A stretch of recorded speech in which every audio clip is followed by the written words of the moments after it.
Welcome to Live Daf, your online Daf Yomi shir.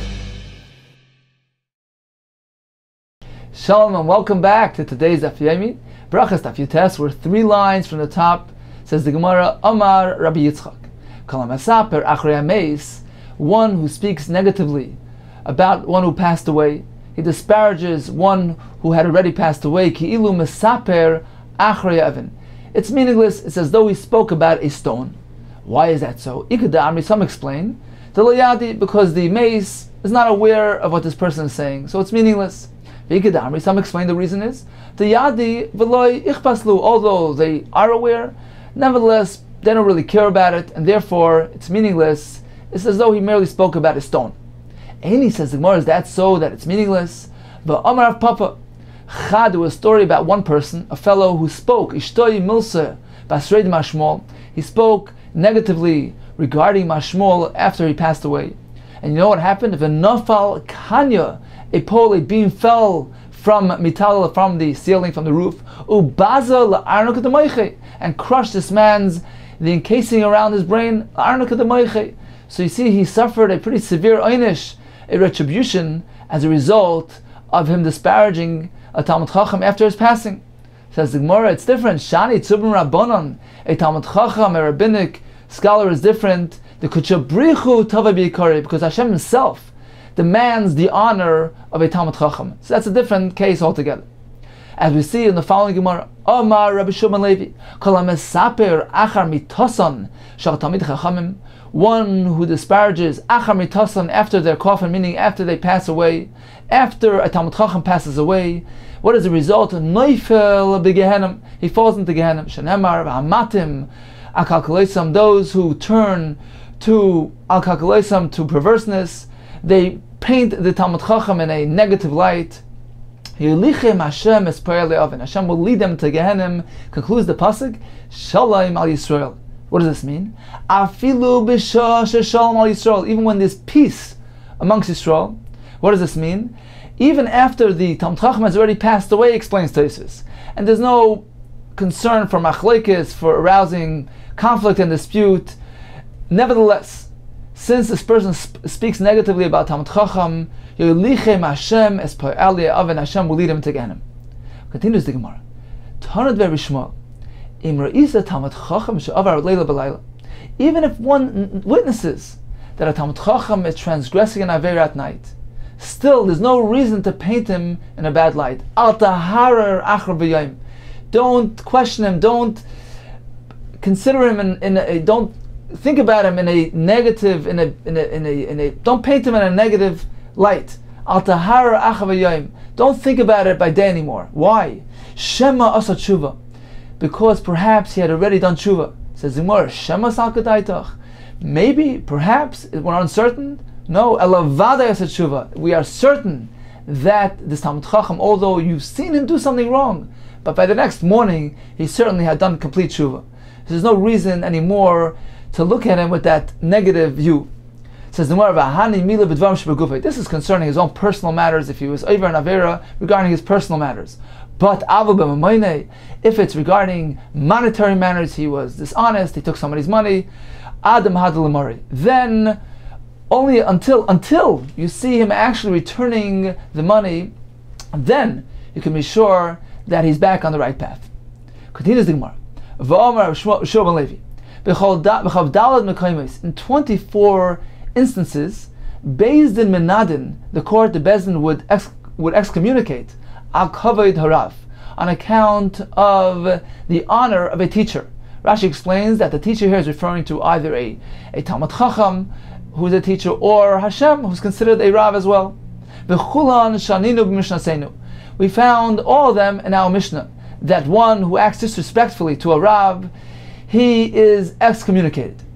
Amar Reb Lezer, Heicha, where have you found 24 separate instances where one is excommunicated? Amar Lezer, Shmuel Levi told him, go and look and search, and you'll find. Nafak, so he went, Dog v'ashkach, he investigated, and indeed he came up with merely 3 cases. V'ashkach klas. One of them is Hamazalzel Matil Sadaim, one who belittles the takana, the Takanas Chachamim, the rabbinic enactment of the requirement to wash one's hands prior to eating.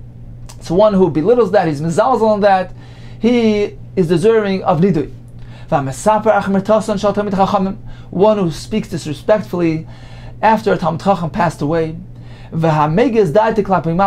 One who acts disrespectfully to Hashem. What do we see these three instances mentioned in the Mishnah?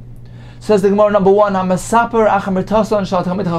who speaks disparagingly regarding a Talmid Chacham who passed away. Maihi, where do we find this? The Snan, as we say in the Mishnah, Hu hayomer. This is Akavi ben Malal, who held that regarding the Hashkaya Soita, we know that a Soita, a woman who's straight from her husband, we give her the Mei Soita to drink. Said Akavi ben Malal, Ein Mashkin, we do not do this. Loyas hagiyeris, we don't give a giyeris, a convert, to drink. V'loyas hamshuchreres, nor do we do so to a slave maid who was released, who was set free. Since we learned from the pasuk that it needs to be Bnei Yisrael, a Yid that was born a native Jew, but not a convert or a shivcha mshuchreres. Chachamim say no. Even in these cases, they are given the mei soita, the water of the soita, mashkin. We do give it to them. For Amr Loy, and they proved it with the following story. Masa, there was a story Becharkemis, in the town of Charkemis, shivcha mshuchreres, B'Yerushalayim. She was a shivcha mshuchreres, a released slave maid from the town of Charkemis, and they came to Yerushalayim. V'yishkua Shmaya v'Avtalion, and Shmaya and Avtalion, who were the leaders, they indeed gave it to drink the mei soita. So we see that even a mishuchreres drinks mei soita. This was their proof in opposition of the Shita of Akavi bar Malal, who maintains that a mishuchreres does not get to drink the mei soita. V'amr lahem, so he responded to them, Dugma yishkua. You know why they gave it to drink? Because she was similar to them. Shmai and Avtalion themselves were converts, and therefore they weren't too particular regarding converts, and since they were converts, so they gave her to drink, although she was only a shivcha mshuchreres, she was a released slave, and she wasn't a native-born Jew. Says the Gemara, V'nidu. As a result of this comment, V'nidu, they excommunicated him, since he spoke disrespectfully regarding Shmai and Avtalion. Umeis b'niduyai. The excommunication remained until his passing. V'saklu beiznes aroinai. Bezdin put a stone on his coffin to indicate that he was excommunicated. So we see that the Mishnah relates a story where one received nidui, excommunication, on account as a result of him being disrespectful towards Talmidei Chachamim that had already passed away. Says the Gemara, where do we find the story about nidui being given upon belittling the takana of Netilas Yadayim? It's not as we saw in the Mishnah. Omar Rabbi Yehuda. Rabbi Yehuda was in dispute with the Shita, with the previously mentioned Mishnah that mentioned that Akavi Malalel was excommunicated. Rabbi Yehuda says that cannot be so. Chas v'sholem, it's inconceivable. She Akavia Malalel nisnada. It's impossible to say that he was nisnada. Why? Because he was a man of such high stature. You can't say that he received nidui. She'en azoran and eles al ka'adam Yisrael. The doors of the Azara in the Beis Hamikdash would not close when all the Yidden were in there. And this was speaking about on Erev Pesach, when the Yidden used to come bring their carbon Pesach to bring it to be makriv in the Beis Hamikdash, and the Azara would close and close with a full Azara full of Yidden. And Rabbi Yehuda says that in that Azara full of Jews, there was no one there that could be equated with the stature of Akavi Mamalal. Shein Azar and Elas, the doors of the Azar would close al Kladam Yisrael, and there was nobody there that could measure up to him. Bechachma and wisdom, Tahara and purity, Biras Chet and fear of heaven, Kavi Mamalal. He was a man of such high stature. So it's impossible to even consider that he received Nidui. Ella, but rather Esmi Nidu. Who was it that received Nidui? Es Elazar ben Chanoich. Why? Shepikpeik ben Netilas Yadayim. Because he belittled, he was mezalzel in the takana of the requirement, the rabbinic requirement to wash one's hands, and he received an excommunication as a result of that. Ukeshemeis, when he died, Sholchu Bezdin, the Bezdin sent V'nichu Even Dol al Aroinu to place a large stone on his his coffin, to teach us Lamedcha Shekol HaMisnada Umeis B'Niduyai, one who received Nidui and died in that state, Bezdin Soiklas Aroinai, Bezdin stoned his coffin. So they placed a stone to symbolize the stoning process. So here we see a source for one receiving Nidui as a result of him being a fakbek v'netilas hadayim, for belittling a takana, an enactment of the Chachamim to require one to wash his hands prior to eating. Says the Gemara, finally, what is the third example of Hamegis, Date Klapimala, one who is disrespectful towards heaven, towards Hashem? Maihi, where do we find this? This is not, as we've seen in the Mishnah, Sholach Shimon ben Shetach l'choyni ha'ma'agil. Shimon ben Shetach sent a message to Choyni ha'ma'agil. Who was Choyni ha'ma'agil? So the Chazal explain that there was a story that the Yidden, the Jews, came to Choyni, who was a righteous man, and they asked him, please, beseech heaven, ask Hashem, be mispalil, that it should rain. It was a time of drought. Please daven to Hashem, we're depending on you. And tried to get Hashem to give us rain. So Choyni began to daven, and he was unsuccessful. So what did he do? He took a stick and formed a circle in the earth around him, and he said to Hashem, Hashem, Klal Yisrael is depending on me. They're depending on my power of prayer. Hashem, I promise you, I will not leave this circle until you have rachmanis on your children, until you provide them with rain. And it began to rain, but only in a trickle. He turned again to Hashem and he said, this is not what I asked for. We need rain to fill the empty well, the empty pits. Suddenly it started raining strong. And he said to Hashem, no, this is not what I asked for. It's raining too strong with a vengeance. We need Gishmei Ratzain, rain of goodwill. And then it started raining properly. So this was the story with Choyni HaMa'agel. HaMa'agel means a circle. So Shimon ben Shetach sent him a message and he said,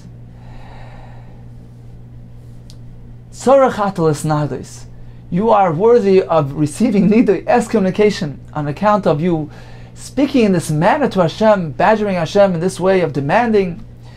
If it's not for the fact that you have such a great reputation, that you're such a great man, I would have given you nidui, I would have excommunicated you. So what can I do? You badger Hashem. Hashem indeed fulfills your ratzon, He provides you with your request.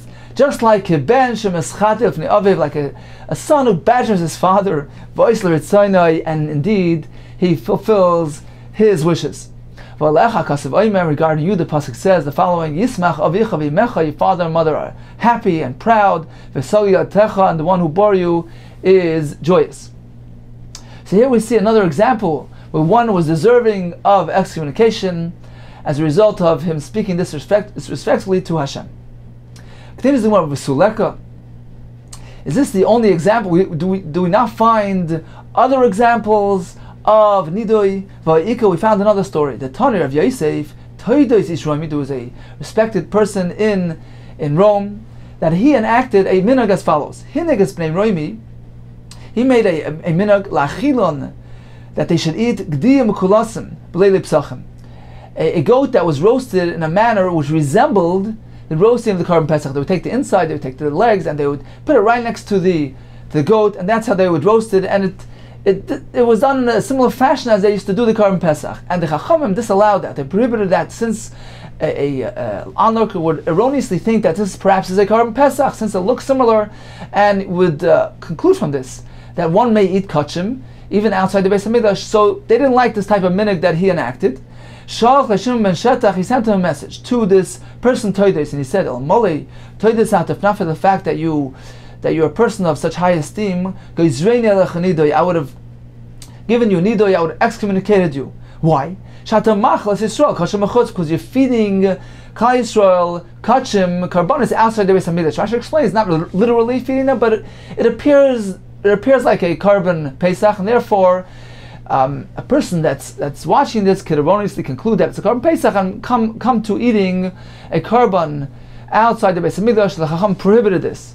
So we see that the concept, the term nidui, was applied in this case as well. So why did you not add it into your list? Says the Gemara, we were listing cases that were found in the Mishnah, and this is a brisa. Says the Gemara, you can't find any more in a Mishnah. We have another case. This is speaking about a oven, a old time oven where they used to make basically a big pot, a pot shaped vessel out of cheres, out of some sort of earth, and they would bake it in a furnace until it hardens, and that was their tanner, that was their oven, and it was actually Mekabel Tumah. It was considered to be a full-fledged vessel which is susceptible to receiving Tumah.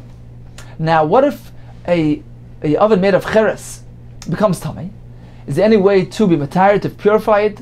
The pasuk says that regarding cheres, the only way to remove impurity, to remove Tumah, is by demolishing it, by being noites, completely demolishing it. So what if the oven, the tanner shel cheres, became Tamei, and they wanted to be matayer, so they demolished it in the following manner. They went ahead and they sliced it horizontally.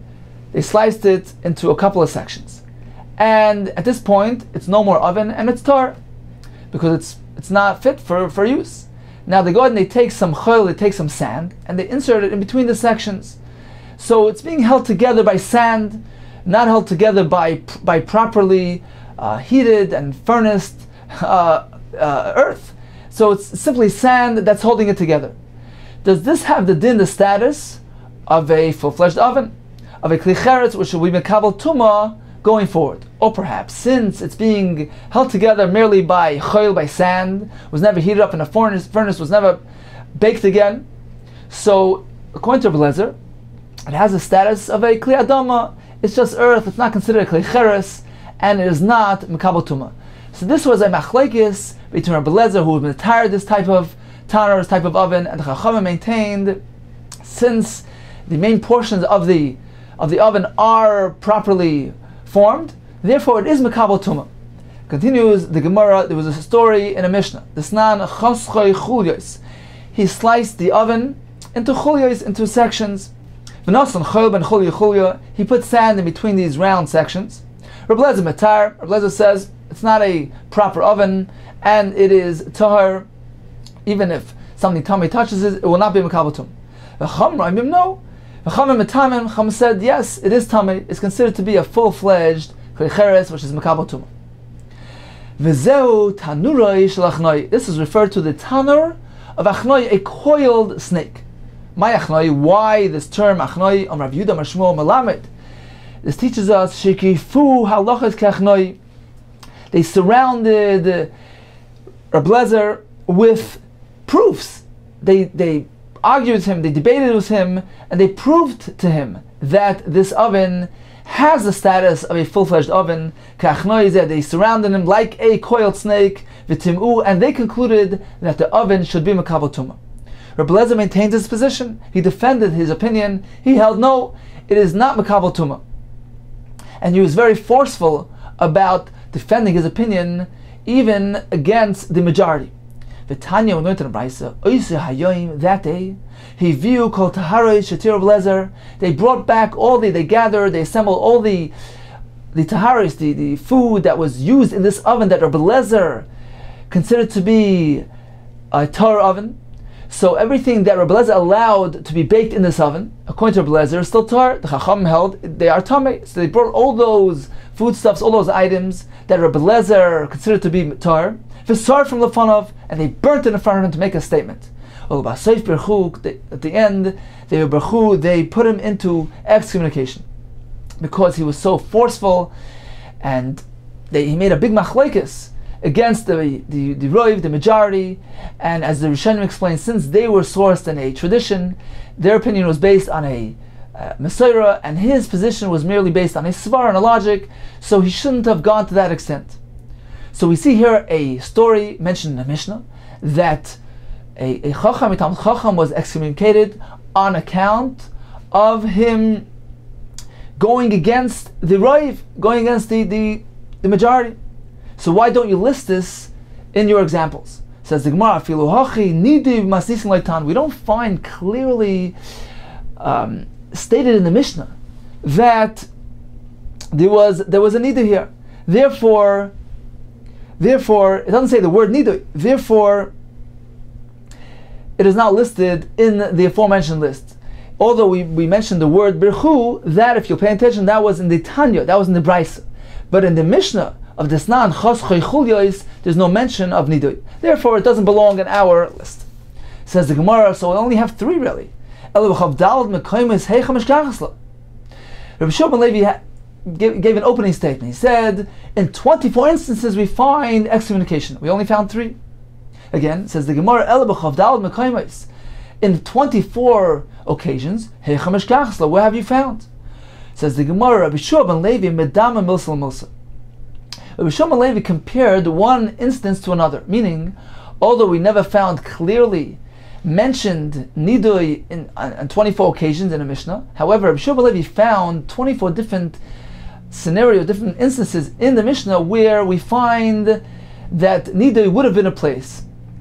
Nidui would have been appropriate. For instance, where we find that an individual, a yachid, was very strong in his forceful in his opposition to a majority, or if we find that a sage spoke disrespectfully about a sage that was greater than him in chachma and wisdom, so in those cases, nidui is appropriate, and he found 24 such cases.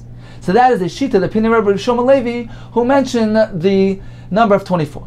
However, Rabbi Lezer, who challenged him and said, no, I only found three, he did not compare one case to the other, he did not derive one instance from the other. Since he only found three explicitly stated in the Mishnah, he maintained that there really were only three such cases. So in summary, Rabbi Shimon Levi teaches us that in 24 instances, excommunication nidui was appropriate on account of al-kavod harav, on account of the honor of a Rav. For one who is disrespectful towards a Rav, and as Rashi teaches us, also Hashem has the status considered to be a Rav, our teacher. Rabbi Lezer says, I only came up with three cases. Number one was the Mezalzel Matilas Yadayim. Number two was the Mesaper Achar Mitason Shel Talmid Chachamim, who spoke disrespectfully regarding a Talmid Chacham who had passed away. And finally, Megiz Daiti Klape Mala, one who was disrespectful towards heaven, towards Hashem. Continues the Gemara.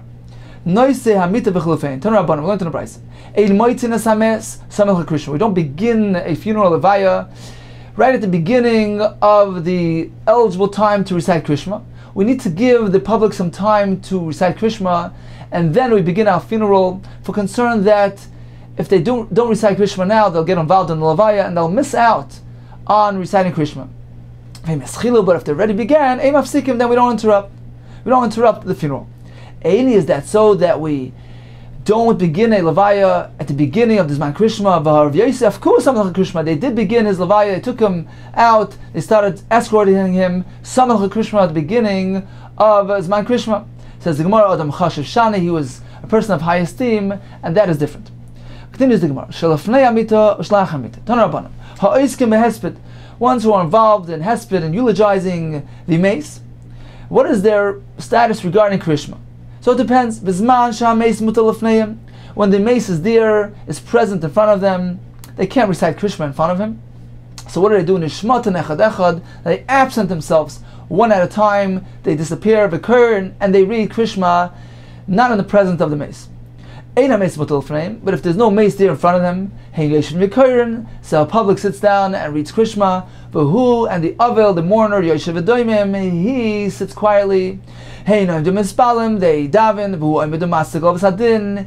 He stands and he justifies himself Hashem's righteous judgments. He acknowledges Hashem's righteousness. And he says the following: Master of the world, I've sinned a lot in front of you, and you have not paid me back, you have not punished me. Even 1,000th of what I deserve. It should be your will. You should close up our breaches, and all the breaches of Klal Yisrael, all the troubles, barachmim, with mercy.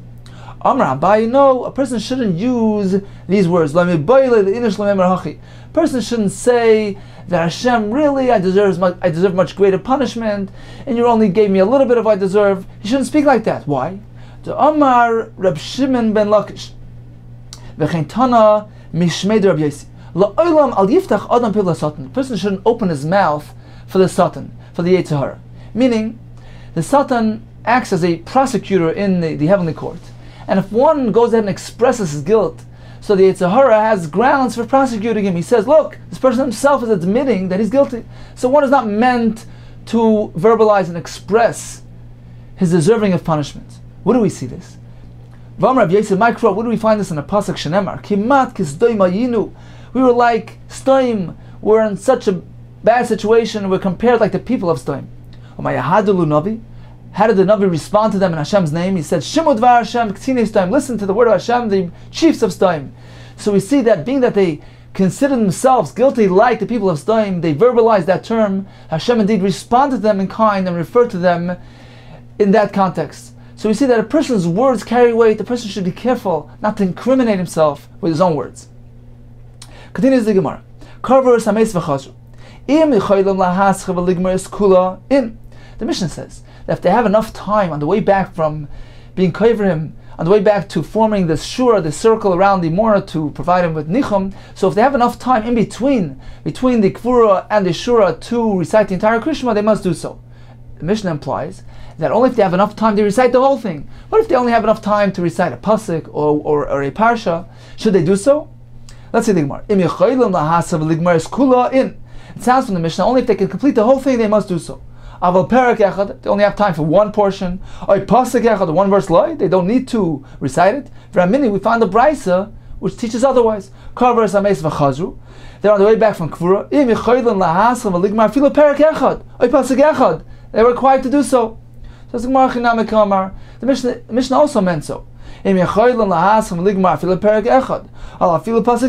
they can complete even just one verse or one portion prior to arriving at the designated place of making the shura, they must do so. They should do so. But there isn't even enough time for that. They're not required to begin reciting. Continues the Gemara on the Beis. Shura haroya pnima ptura. They made a circle, they formed a circle around the mourners, so that the mourners who are in the area inside the circle are offered nichum, condolences, by the people in the circle. Now it depends. The people that are in the position to see this area, the space where the Avelim are stationed, so they're involved in a mitzvah. So they're patur. Shura haroya pnima, the ones who can see inside Torah, are exempt from mitzvahs since they are being isaac with mitzvah of offering tanchumi avelim. But the ones that are standing on the periphery, they're standing outside, and they don't see, and haroya pnima, they can't see inside, they can't observe the avelim chayeves, they're not involved in the mitzvah, so they're obligated to do mitzvahs. Rabbi Yehuda Aimer, it also depends as follows. Haboy machmas ha'evel pturin, ones who come with the intent of offering tanchumi avelim, so they're isaac with mitzvah, they're patur. But those that come to merely observe, they're merely spectators, machmas atzman, they're coming on their own account out of their curiosity, so then chayavin, they're not considered to be isaac with mitzvah, and they're obligated to do the other mitzvahs. Continues the Gemara.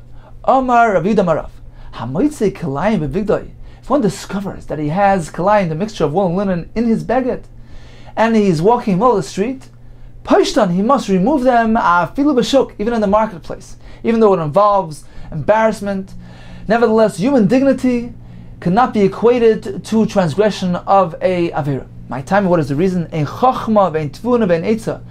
Wisdom, understanding, counsel, all these great human attributes don't compare leneged Hashem, don't equate to the honor of Hashem. Kol makam sheish chilul Hashem, in the place of desecration of Hashem's name, of transgressing a sin, ein cholkin cover the rav.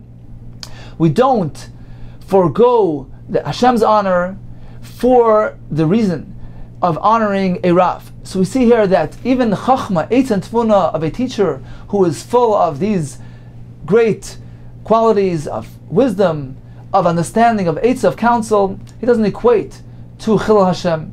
So a person who discovers that he is transgressing a sin, he must even embarrass himself. And we don't reckon with his dignity compared to a chilul Hashem. Says the Gemara, Meisvei. We have a brisa which says as follows. Cover sameis v'chazru. On the way back from bearing a mace, v'lifneihem beis drachim, and in front of them there are two pathways. Achas tahira, one which contains no impurity, no mace, no kaver, it's tar. The kohen may walk there. V'achas tmeya, but there's another path that contains tuma. there's a caver there, and a kohen is not allowed to become tamei. So it depends. Which way should the people, which path should they walk on? So it depends. Ba b'Torah, if the mourner begins walking on the Torah path, boinimah b'Torah, they following along. However, ba b'Tmeya, if the Avel starts walking on the path that has Tumah, boinimah b'Tmeya mishum kvoidai, everybody follows him along that path. They don't want to embarrass him by recalling him and changing the route. They follow him mishum kvoidai, on account of his honor. Even a kohen is allowed to follow the Avel on a tamei path and become tamei in order not to insult the Avel. We see here that kavod habriyas, dignity of man, surpasses kavod hamalkim. Even in the place of transgressing an avera, one gives priority to kavod habriyas. Amai, why do you do so? Lema, let us say, ein chachma vein tvuna leneged Hashem. When compared to Hashem's honor, we don't reckon with chachma and tvuna and a person's honor. So why do we do so? Says the Gemara, Tirgum Rab Abba interpreted this halacha. It's not regarding a tumah like a caver, like a grave which is tamei midoraisa. We're speaking about merely bebeis hapras d'Rabbanan. It was a beis hapras which contains a tumah d'Rabbanan. A beis hapras is a field which contains a caver, a grave, and they plowed it over. So midoraisa, there's no concern that the plow went so deep as far as the grave and dragged along the bones of the grave throughout the field. However, midrabanan, they were concerned that perhaps that happened, and perhaps some small chips of the mace of the deceased from the caver got scattered throughout the sada, and there's tumah there. If one touches it or moves it, maga or masa, he'll become tummy. So the Rabbanan enacted a tumah called tumah's beis hapras. Pras means crushed up, broken up. This is the term used for this type of field. So this field, which contains a tumah d'Rabbanan, that is the tumah, that is the pathway that we were referring to before. When we said there were two pathways, one was tar, one was tamei, we referred to a pathway that was tamei on account of it being a beis hapras, which is considered to be a tumah. However, it's only midrabanan. Therefore, since it's merely midrabanan, they were lenient and they allowed the crowd to follow behind the Avel, although there was a kohen amongst the crowd. Where do we see the leniencies regarding a beis hapras? The Amar Rav Yida Mashmo, Menapech Adam beis hapras v'hoilech. One may blow along his path in the beis hapras to blow away any chips of bones, and then he can walk. He can be confident that there's no bones there. And as the Mepharshim explain, this would only apply if it would only be a good solution if it's a tumah d'Rabbanan. Since it's merely a rabbinic concern, so blowing is sufficient to ensure that there's nothing there. If it would be a midaraisa, the blowing solution would not be sufficient. So here we see that tumah's beis hapras is merely d'Rabbanan. In addition, says the Gemara, Rav Yudah bar Ashi mishmei derav, beis hapras shenidash tar. As well, if a beis hapras was trampled upon, the crowds walked on it, so in that case we assume again that there's nothing left there, everything got crushed, and there isn't any chip of a bone the size of a barley, which is the minimal size requirement for a bone to be matame. So we see here again that the Chacham were lenient regarding a tumah beis hapras, that they said once it was trampled upon, it is not considered to be tummy. So in summary, a beis hapras is merely a tumah d'Rabbanan, and therefore that explains the leniency mentioned before, that if an avel, if a mourner on the way back from Kfura happens to take the pathway of a beis hapras, all are allowed to follow on account of his kavod habriyas, of human dignity, so not to insult him. Although it is a makom tamei, nevertheless, since it is a tumah d'Rabbanan, this was allowed.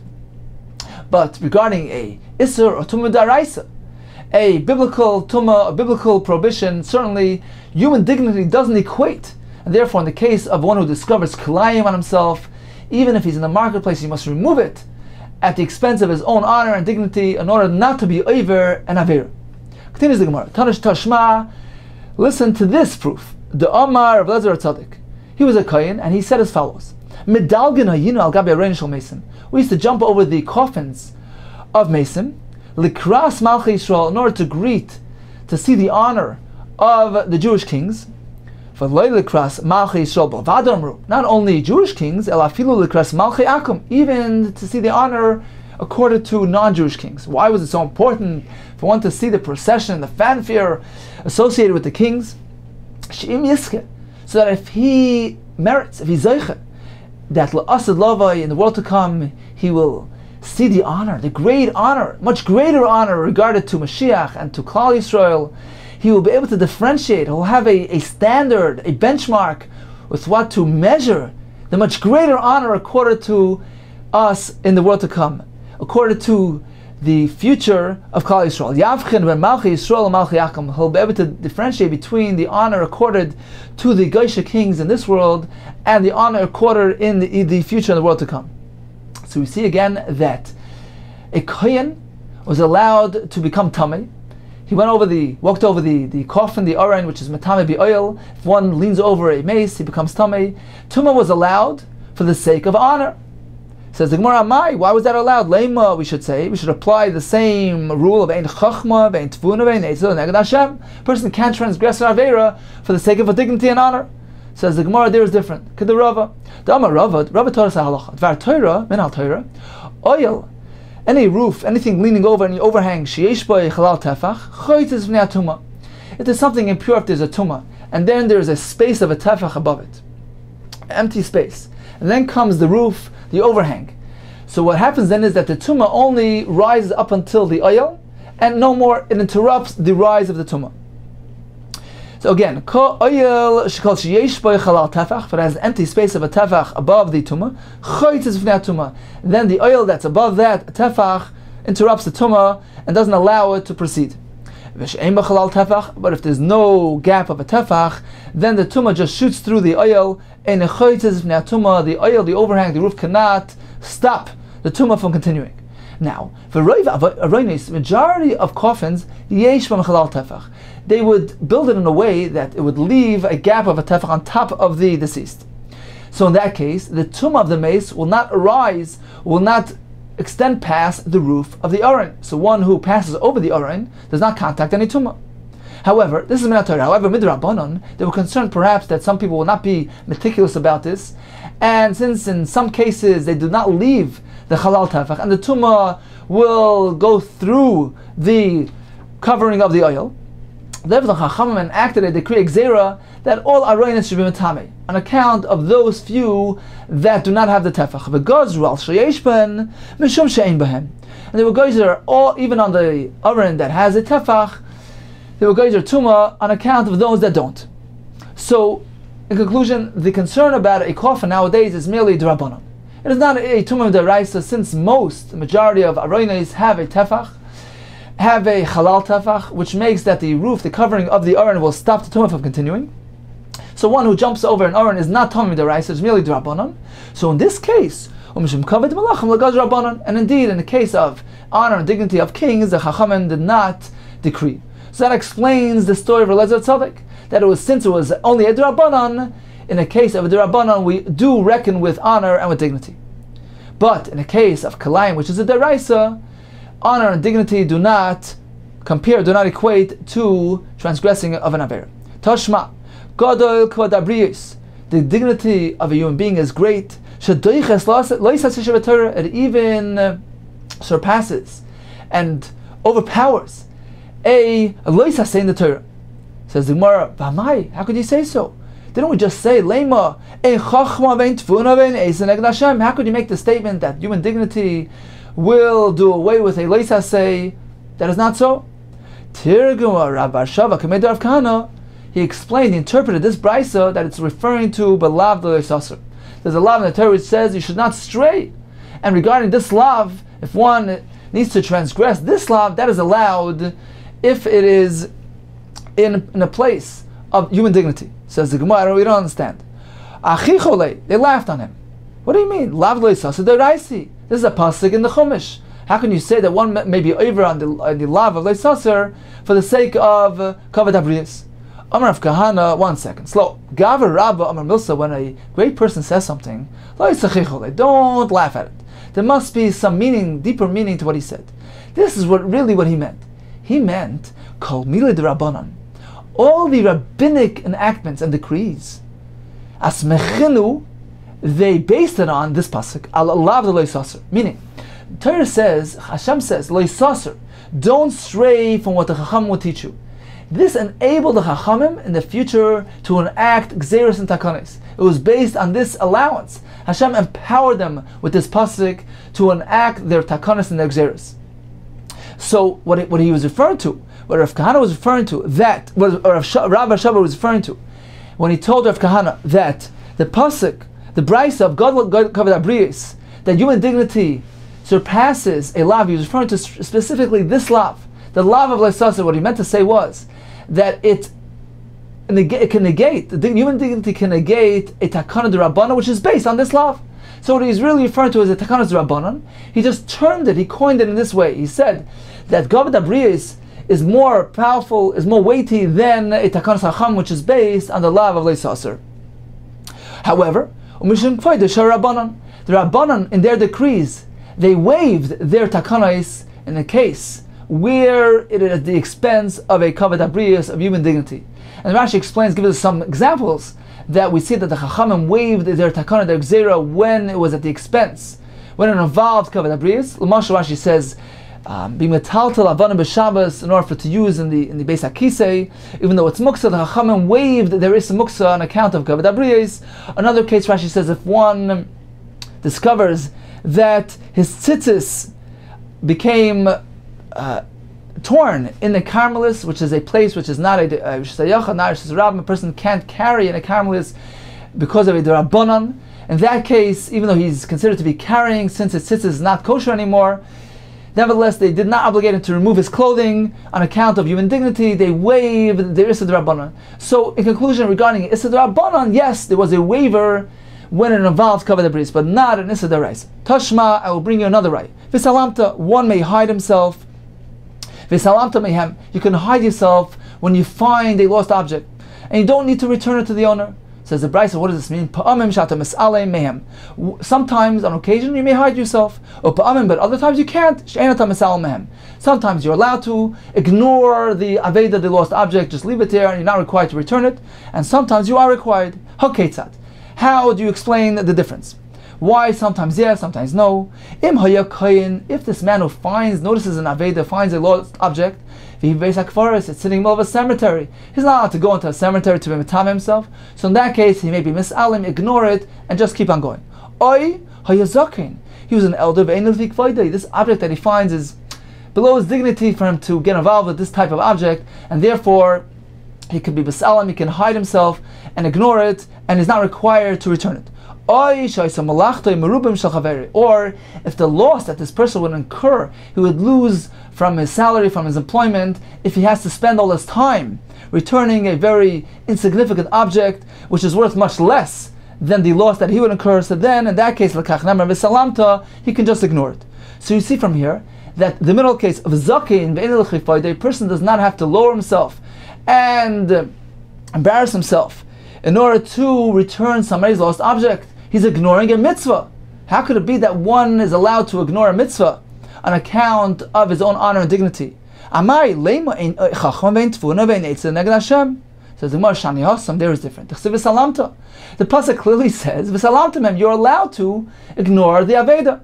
So that's different. Says the Gemara, so let's derive from there. Let's learn from there to other places as well, that we see that human dignity surpasses an avera. Says the Gemara, there's a difference. Since over there is monetary, it's mamayna, isura me mamayna leyafina. We can't derive prohibitions. Cases that involve transgressing a prohibition in isur, we can't derive that from a halacha that is strictly applicable to mammon, to monetary matters. Since returning a chayfetz and aveda is money, it's merely a monetary case, therefore it is more lenient. Since it is an interpersonal monetary responsibility, so in that case we do measure up this person's need versus this person's need. And since it involves a person's honor, we can't say, well, you're obligated to disregard your honor for the sake of returning money to somebody else. His honor is more important. Therefore, the Torah allows for him to ignore the Aveda. But this is not to say that regarding Isser, that's allowed. Continues the Gemara. Tashma, come in here. It's referring to a person who's a nazar, and the pasuk tells you that he cannot become tamei, even la'chaisei, to his close relative, to his sister. He can't be involved in her burial.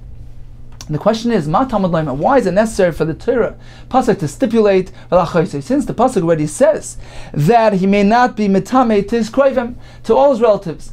That will include also his sister. So why does the pasuk have to explicitly list it's coming to teach you something? It's coming to teach you as follows: that only to his sister he can't attend to, but if there's a mace mitzvah, an unattended corpse, a mace that is lying around with nobody to take care of it, there's an allowance even for a nazir to be metame to this mace. Not only an ordinary nazir, even if he's a nazir and he's a kohen, and he's on his way to bring his Korban Pesach or to do milah to his children, even though he's involved in such weighty activities and he's a nazir and a kohen, says the pasuk, only to his sister he can't become a tamei, but yes to a mace mitzvah. Continues the Brachos. Why does the Torah have to stipulate that he's not allowed to become tamei to his sister, since it already says that he can't become tamei to his relatives? The Torah is teaching you. He's going to shech his Korban Pesach. To do milah to his son. He hears about his relative that dies. He should go back and become tamei. No, he cannot do so. I would think just like he can't become a tummy to them, he can't become tummy to an unattended mace, to one who needs him, who's desperate. That's why the pasuk tells you only to his sister but he can indeed become tummy to a mace mitzvah who's unattended. There's nobody to care for him, so he can become tummy in order to take care of him. Here we see a clear example that in order to tend to a mace mitzvah, for human dignity, for kamed avriyos, he's allowed to be over. He's allowed to transgress and become tamei. Amai, why? Wisdom, understanding, counsel, human honor doesn't equate to Hashem. Shani Hasam there is different. We have a pasuk that tells you that he's allowed to do it. So this is an exception. Although ordinarily one is not allowed to transgress a sin for the sake of kamed avriyos, but this is different because the Torah explicitly allows it. Says the Gemara, if so, why can't we derive from here elsewhere? Just like here you're allowed to be over and aver for kamed avriyos, so too elsewhere. Says the Gemara, Sheva al Tasishani. There is different because he's merely refraining. He's not actively doing an avera. He's refraining. What does it mean? He's refraining. He's losing out on being able to bring his Korban Pesach. He's losing the opportunity to do milah on his son. So this is merely refraining. It's not actively transgressing. Therefore, this is different. And this cannot be compared to the case that we mentioned earlier regarding one wearing kilayim in the marketplace. That's an active transgression of an avera, and in that case, human dignity does not waive the need to avoid an avera. The transgression of an avera, chil Hashem, is more weighty than kamed avriyos. Ask Rashi, fine, this explains why he's allowed to forego his Korban Pesach, his milah. It's shev al tais, it's merely refraining from doing a mitzvah. So that is allowed on account of kamed avriyos. But what about the fact that he is a nazir and a kohen and becoming tamei? He's being matamei himself. That's an active avera. Says Rashi that regarding a nazir becoming tamei to the mace mitzvah, we have to understand as follows. When the Torah prohibited a nazir from becoming tamei to a mace, it wasn't referring to a mace mitzvah. The Torah was never referring to this unique situation. It only prohibited it from becoming tamei to an ordinary mace or to a relative, but not to a mace mitzvah. So the prohibition was never said on this account. Similarly, regarding a kohen, ordinary kohen that we know is allowed to become tamei to his 7 krovim. Although ordinarily a kohen can become tamei to a mace, says Rashi, regarding his krovim, the Torah never meant an isser, a prohibition in that case. So those cases are not actively transgressing an isser for the sake of kamed avriyos, for the sake of burying somebody, but rather the Torah never gave an isser in that case. A mace mitzvah regarding a nazir, or a karev, a relative, a close relative regarding an ordinary kohen, is not considered to be included in the original stipulation that they not become tamei. So again, the issue here is merely a shev al taset, since he is losing his opportunity to bring his Pesach or his milah. Regarding the fact that he's becoming tamei, that's not an issue, because a mitzvah was never included in the prohibition of tumah to begin with. So therefore, it's not considered as all as he's being over an isser. So in conclusion, a person forgoes all his honor in order not to be over an isser. There are 3 exceptions. Number 1, if it is a derabanan. Number 2, if it's hashavas aveda, since it's mamain.